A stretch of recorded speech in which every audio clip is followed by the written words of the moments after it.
The first stitch I'm going to teach you to do is your running stitch. And this stitch is used a lot to hold threads together, or also in embroidery situations. It's also known as tacking stitch. So although in the embroidery situation you make it very nice and neat and even, when you're tacking garments together, you'd use the similar technique to hold fabric together before you put it under a sewing machine. So this is a stitch that you will use quite a lot throughout your sewing projects. So we have the needle and thread that we threaded earlier. One end is knotted, and we begin by just starting at the start of one of these lines and just poking your needle on one of those lines up through the thread, the fabric.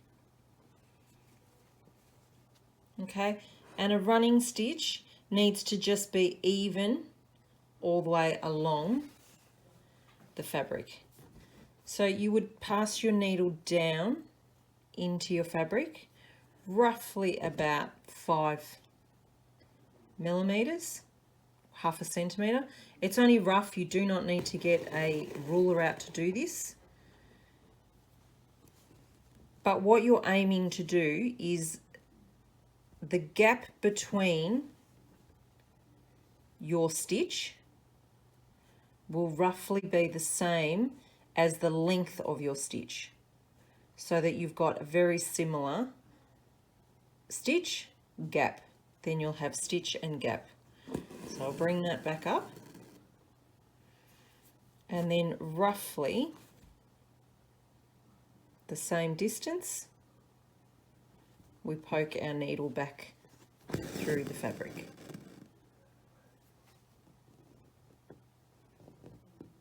And you can see I'm just running my needle just under the surface so you can see where it is.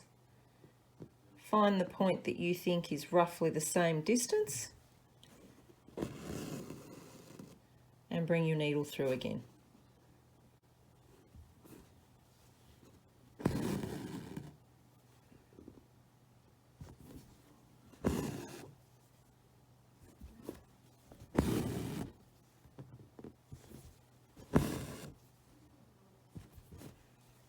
So you would do one practice all the way along the first line.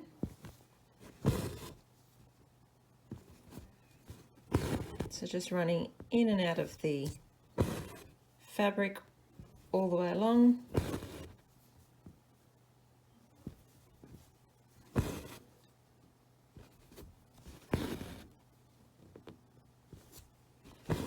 And I'm just going to show you how to finish off your thread. So when you get near to the end, you take it through to the back. You flip over your hoop, and what you're doing is a tiny stitch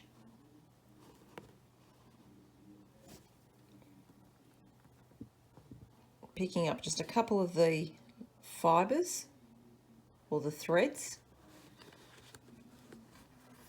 and just pulling it tight enough that you end up with a little loop. And just before it's really tight, you run your needle inside that loop and then just gently pull it tight, and that's created a little knot. And then you just trim that off with a little bit of length left in there. And that is your first running stitch.